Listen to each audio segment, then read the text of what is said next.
아무런 생각 없이 멍한 상태를 가리키는 말이 있습니다.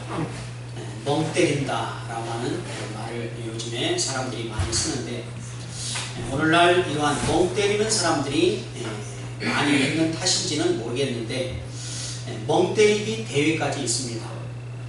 얼마만큼 정신 나간 모습으로 사람이 오랫동안 이렇게 있을 수 있느냐, 이러한 대회까지 있을 정도로 이러한 멍 때리는 사람들이 오늘날 많은 것을 보게 됩니다. 그런데 중요한 것은 이러한 흐리멍덩한 이러한 사람을 좋아하는 사람들은 아무도 없다는 사실입니다. 사람은 누구나 분명한 목표를 가지고 뜨거운 열정으로 살아가는 사람을 다 좋아합니다. 하나님의 말씀인 성경도 간절한 기대, 간절한 열망, 간절한 소원 등을 가지고 하나님 앞에 나아가는 것을 하나님은 매우 기쁘게 여기는 것을 말씀을 통해서 우리에게 보여주고 있습니다. 7 귀신에 들렸다가 예수님을 만나서 고침을 받은 막달라 마리아가 있습니다. 이 막달라 마리아가 무덤에 놓으신 예수님의 몸에 내가 향유를 발라드려야 되겠다. 자, 유대인들은 죽은 시신에 향유를 발라드리는 이런 전통 풍습이 있는데, 이 막달라 마리아가 예수님을 위해서 자기의 최고의 사랑을 보여줄 수 있는 방법, 향품을, 예수님이 비록 돌아가셨지만 내가 예수님의 몸에 내가 사랑과 정성을 담아서 발라드려야 되겠다 라고 하는 이러한 간절한 마음을 가지고 예수님이 누워 계신 무덤으로 달려감으로 인해서 어떤 은혜가 이 막달라 마리아에게 임하게 되었느냐, 바로 부활하신 예수님을 제일 처음 만나는 그런 은혜가 바로 이 막달라 마리아에게 임하게 되었다는 것입니다. 예수님이 돌아가셨어, 이제 끝났다, 나에게 더 이상 예수님은 소망이 없구나, 그렇게 하고 막달라 마리아가 그냥 포기하고 예수님에 대한 아무런 그러한 소원도 소망도 없었다면 부활하신 예수님을 제일 처음 만나는 그러한 은혜가 임할 수 있었겠습니까? 이스라엘 민족을 애굽의 노예 생활에서 구출해낸 모세도 마찬가지입니다. 모세가 미디안 광야에서 양치는 인생으로 사는 것을 모세가 과연 만족하게 여기며 살았을까요?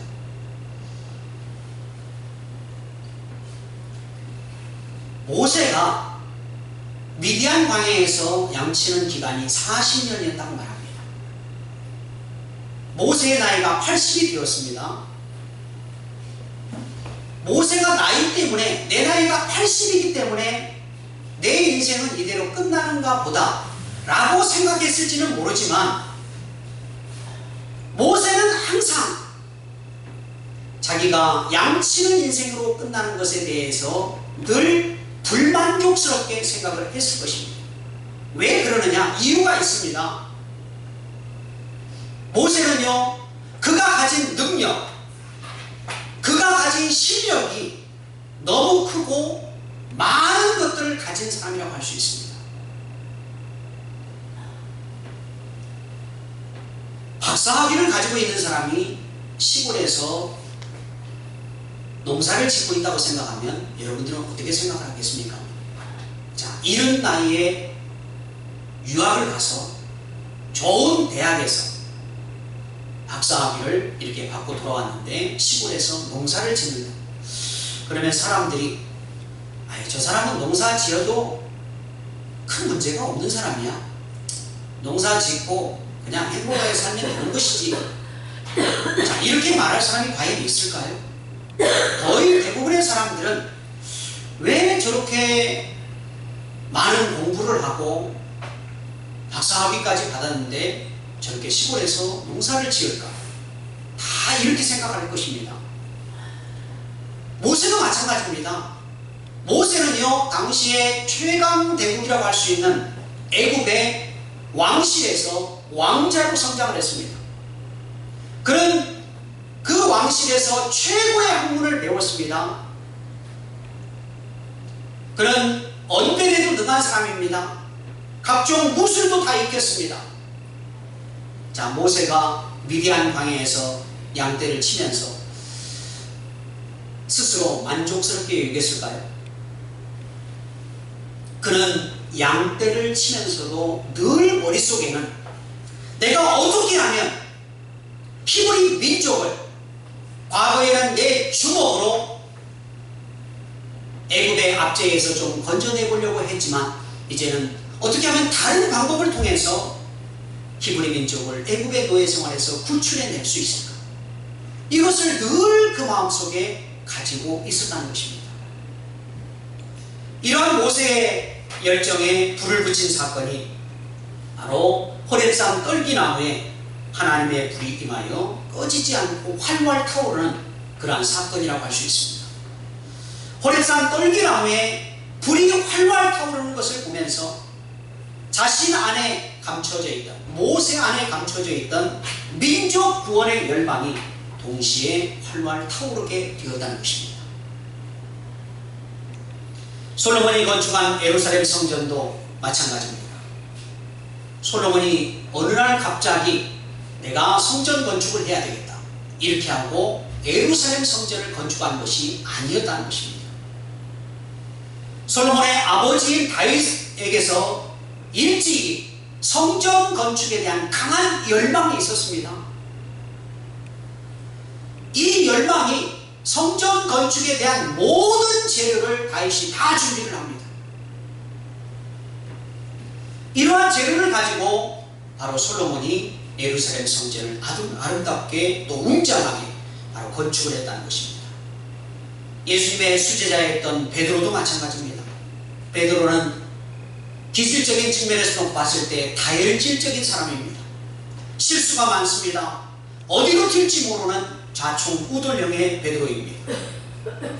이러한 베드로가 예수님의 제자로 부름받은 이유를 저는 한 가지라고 생각합니다. 그것은 어부로서 물고기 잡는 일에 불타는 열정을 이 베드로가 가지고 있었다는 것입니다. 누가복음 5장에 보면은 베드로가 물고기를 얼마나 잡기를 열망하는 사람이었는지 밤이 새도록 물고기를 잡고자 했지만 한 마리도 잡지를 못했다고 말합니다. 적어도 베드로는 어부지만 밤이 새도록 고기를 잡으려고 하는 그런 열정을 가지고 있었다는 것입니다. 예수님을 만났을 때는 밤새도록 고기 한 마리 잡지 못하고 그물을 싣고 이제 집에 들어가기 위해서 정리를 할 때입니다. 자, 밤새도록 잠을 자지 못하고 물고기를 잡으려고 노력을 했으니 얼마나 피곤하겠습니까? 사람이 잠을 자지 않고 야간에 일을 한다고 하는 것은 굉장히 피곤한 일이지요. 그런데 이런 베드로에게 예수님이 뭐라고 말씀을 합니까? 베드로야, 깊은 데로 가서 그물을 내려라.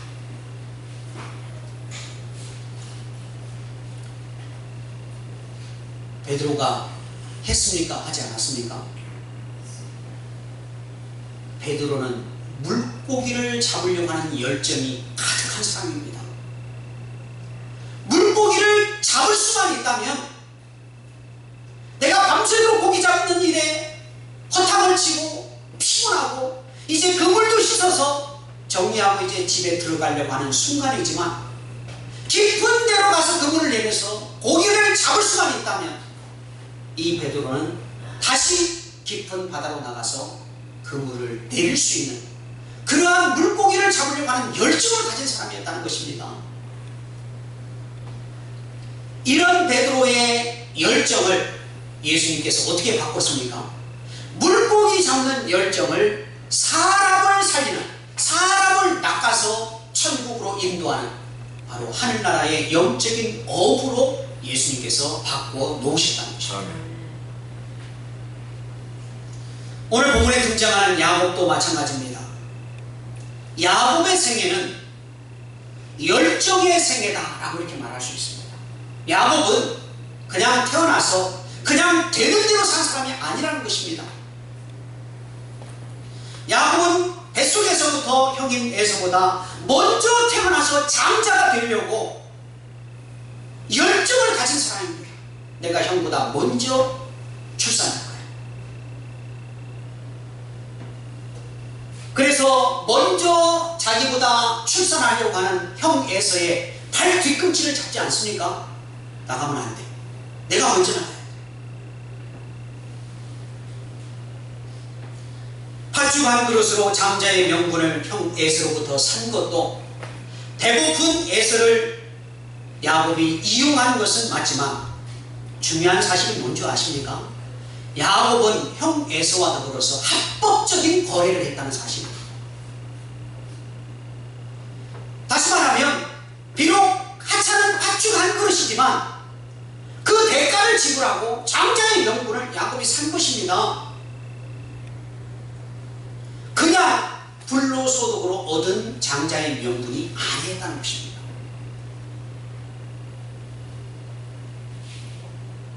아버지 이삭으로부터 마지막 축복을 받을 때도 야곱이 어떻습니까?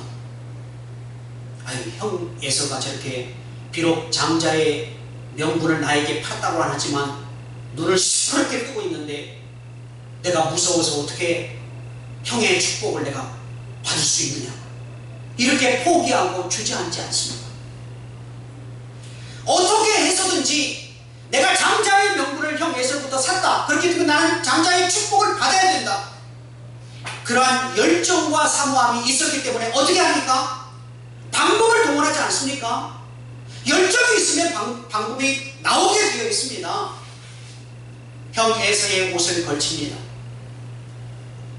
자기의 매끈매끈한 피부에는 염소의 털을 덮습니다. 자기의 형 에서와 같이 흉내를 내기 위해서. 바로 이러한 열정을 가지고 하나님의 축복, 아브라함으로부터 이어지는 축복, 이삭으로부터 이어지는 그 축복을 야곱이 받지 않습니까? 그래서 성경을 보면 이스라엘 민족들의 조상을 어떤 순으로 나열을 합니까? 아브라함, 이삭, 야곱으로 이어지지 않습니까? 오늘 우리가 함께 읽은 본문에 있는 말씀에서도 야곱의 열정을 만나볼 수 있습니다. 오늘 보면 18절에서 외삼촌 라반의 두 딸 가운데 야곱이 라헬을 사랑을 했는데 어떻게 사랑을 했습니까? 아주 열정적으로 사랑을 했습니다. 얼마나 열정적으로 라헬을 야곱이 사랑을 했는지 이렇게 말을 합니다. 내가 외삼촌의 작은 딸 라헬을 위하여 외삼촌에게 7년을 내가 섬기리이다. 7년 동안 머슴살이를 하겠습니다.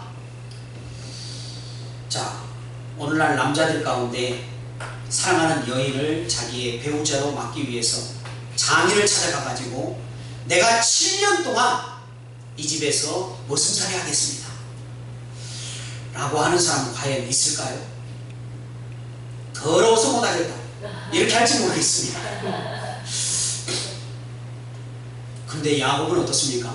열정을 가지고 있었습니다. 7년이라고 하는 시간은 어떻습니까? 결코 짧은 시간이 아닙니다. 뭐 오늘날 세월이 빨리 지나간다, 나이를 너무 빨리 먹는 것 같다, 아무리 그래도요 7년이라고 하는 시간 결코 짧은 시간이 아닙니다. 제가 교회를 개척한 지가 9년이 되었습니다. 이 9년 동안 이 교회를 개척을 하고 이끌어 오는데요, 그 9년이라는 시간이 짧다라고 생각한 적이 없습니다.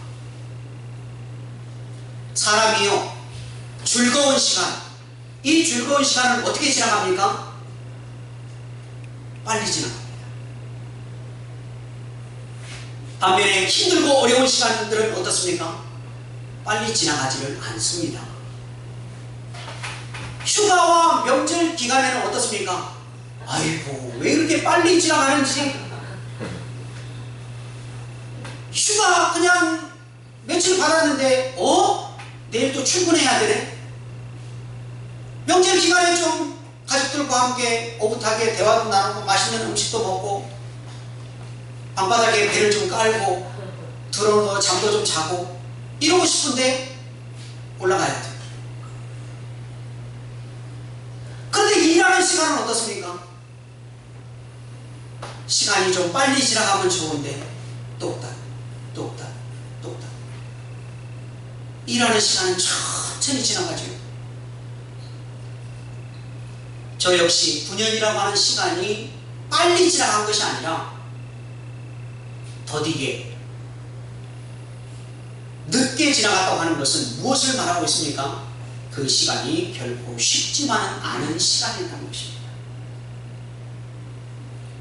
그런데 오늘 본문 20절에 있는 말씀에서 보게 되면 야곱은 어떻습니까? 야곱이 라헬을 사랑해서 7년 동안 그의 장인 라반의 집에서 머슴살이를 하는데 라헬을 사랑하는 까닭에 7년을 어떻게 보냈다고 말씀을 합니까? 며칠처럼 보냈다는 거예요. 그냥 단숨에 보내버렸다는 것입니다. 오늘 야곱에게 있어서 그 라헬을 향한 사랑의 열정이 바로 7년을 며칠처럼 단숨에 그냥 보내도록 만들었다는 것입니다. 오늘 성경이 바로 이것을 우리에게 보여주고 있는 것은 바로 야곱은 이러한 열정을 가진 사람이었다 라고 하는 것을 우리에게 보여주고 있다는 것입니다. 야곱이 만약 싹쓸 목적으로 이 일을 했다면 그는 어떻게 시간을 보냈겠습니까? 그는 늘 지겹고 끝이 없는 노동과 힘든 머슴살이를 감당을 했을 것입니다. 야, 시간 지지리도 가지 않는다. 아유, 왜 이렇게 힘드냐? 무슨 하루가 이렇게 기냐? 열정이 없고 뭔가 바라보는 것이 없고 소원이 없으면 그렇게 힘들고 더디게 보내게 된다는 것입니다.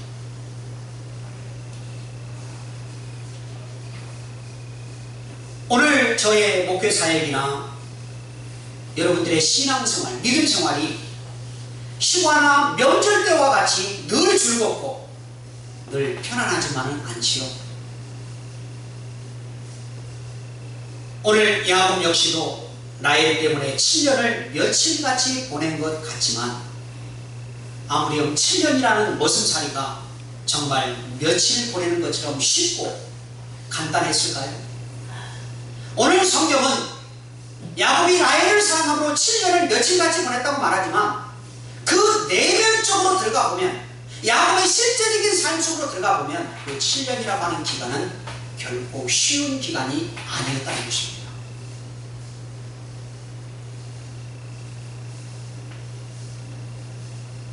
더 나아가서 오늘 보면 21절로 30절에 있는 말씀을 보게 되면요, 외삼촌 라반의 농간과 속임수로 인해서 야곱이 일한 기간이 어떻습니까?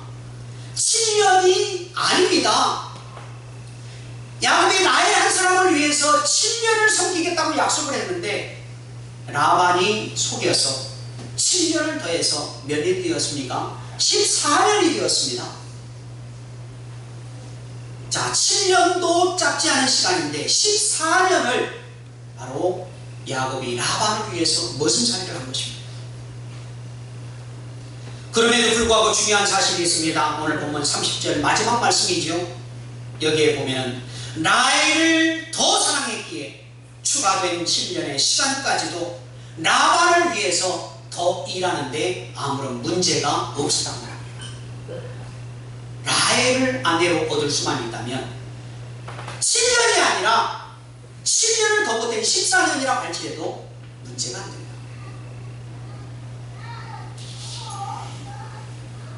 오늘 우리가 살펴보는 본문에는 이 야곱의 라헬을 향한 사랑, 러브 스토리 때문에 나타나지는 않지만 야곱이 감당했던 머슴살이의 힘들고 어려웠던 부분들을 성경은 분명히 말씀합니다. 야곱의 입을 통해서 스스로 그가 얼마나 힘든 그러한 삶을 살았는지를 말하고 있다는 것입니다. 창세기 31장 40절로 41절에 있는 말씀입니다. 내가 이와 같이 낮에는 더위와 밤에는 추위를 무릅쓰고 눈 붙일 겨를도 없이 지낸다이다. 내가 외삼촌의 집에 있는 이 20년 동안 외삼촌의 두 딸을 위하여 14년, 외삼촌의 양떼를 위하여 6년을 외삼촌에게 봉사하였거니와 외삼촌께서 내 품삯을 10번이나 바꾸셨습니다. 겉으로는 라헬을 사랑하는 사랑의 열정 때문에 14년을 며칠처럼 보냈지만 야곱의 실제적인 삶의 환경은 어떻다는 것입니까? 많은 수고와 많은 아픔, 많은 고통이 야곱에게 있었다는 것입니다. 야곱이 하나님으로부터 이스라엘이라고 하는 이름의 축복을 받고 아내들을 얻어서 12아들을 낳고 그 12아들이 이스라엘의 12지파를 이루고 하나님이 선택받은 민족을 만들어내는 이 일을 위해서 야곱이 아무런 수고와 고통과 아픔 없이 이루어진 일이 아니라고 하는 사실입니다. 야곱이 사랑 때문에 외삼촌 나발의 집에서 많은 고난을 당하고 많은 수고를 했던 것 같지만 그 궁극적인 이면에는 누구의 뜻을 이루기 위한 삶이었다는 것입니까? 하나님의 뜻을 이루기 위한, 이스라엘 민족을 만들기 위한 하나님의 섭리의 손길이 야곱에게 있었다는 것입니다. 무엇 때문에 하나님께서 야곱을 이렇게 사용을 하신 것입니까? 야곱이 만약 자기에게 주어진 삶에서 하나님을 향한 열망과 소망과 간절한 기대를 가진 인생이 아니었다고 한다면 하나님께서 이러한 사람으로 야곱을 들어 쓰셨을까요? 인생을 되는 대로 살고 힘들면 포기하고 어려움은 하지 않고 이런 사람을 하나님이 들어서 민족을 만들어내는, 하나님의 선택받은 민족인 이스라엘 민족을 만들어내는 이런 사람으로 만들었을까요? 절대 그럴 일이 없다는 것입니다. 물고기 한 마리를 잡으려고 밤새도록 수고하는 베드로의 그러한 열정이 있었기 때문에 예수님의 제자로 삼으시고 예수님의 수제자가 되고 많은 사람들, 사도행전에 보게 되면요, 베드로가 설교할 때 3,000명, 5,000명의 사람들이 돌아왔다고 말하지 않습니까? 아무런 열정도 없고 열심도 없고 뜨거움도 없고 소망도 없고 기대도 없고 이렇다고 한다면 하나님이 이러한 사람을 들어서 사용하실까요? 인도의 마하트마 간디가 말했던 7가지 사회학이 있습니다. 이 7가지 사회학 가운데 마지막 7번째가 무엇이냐? 희생 없는, 헌신의 수고가 없는 신앙이다 라고 이렇게 말합니다. 진정한 믿음, 진정한 믿음에는 뭐가 있다는 것입니까? 거기에는 뜨거운 열정과 희생과 헌신의 수고가 있다는 것입니다. 거짓 신앙, 거짓 믿음에는 희생과 헌신의 수고가 있을 이유가 없습니다. 그러나 참된 믿음에는 반드시 뜨거운 열정과 희생과 헌신의 수고가 반드시 따르게 되어 있다는 것입니다. 교회 안에서도 어떤 사람이 하나님으로부터 귀하게 아름답게 또 능력 있게 들어쓰임 받을 수 있느냐? 바로 믿음의 뜨거운 열정을 가진 사람. 그 믿음의 뜨거운 열정을 가지고 믿음의 역사, 사랑의 수고와 우리 주 예수 그리스도에 대한 소망의 인내를 붙잡고 끝까지 달려나갈 수 있는 사람, 바로 이러한 사람을 하나님께서 들어서 사용했다는 것입니다. 믿음은 있는데 역사, 하나님을 위한 사역은 없다. 이건 존재할 수 없는 신앙. 믿음은 가지고 있다고 말하는데 사랑의 수고와 헌신도 없다. 이것은 있을 수 없는 신앙. 믿음은 있는데 하나님 나라에 대한 소망도 가지고 있지 않다. 그저 이 땅 위에서 교회에 다녀서 큰 문제 생기지 않고 내가 바라는 것 이루어지고 그 정도면 만족한다. 이러한 신앙도 하나님이 기뻐하지 않을 뿐만 아니라 그러한 믿음도 존재할 수 없습니다. 진정한 믿음에는 역사가 뒤따르고 사랑의 수고가 뒤따르고 우리 주 예수 그리스도에 대한 소망의 인내를 붙잡고 끝까지 달려가는 사람, 바로 이러한 사람이 믿음의 열정을 가진 하나님이 기뻐하는 믿음의 사람이 될 수 있다는 것입니다. 아멘. 이러한 뜨거운 믿음의 열정을 지닌 아름다운 믿음의 헌신자들, 믿음의 궁극적인 승리자들 되기를 주의 이름으로 축원합니다. 아멘.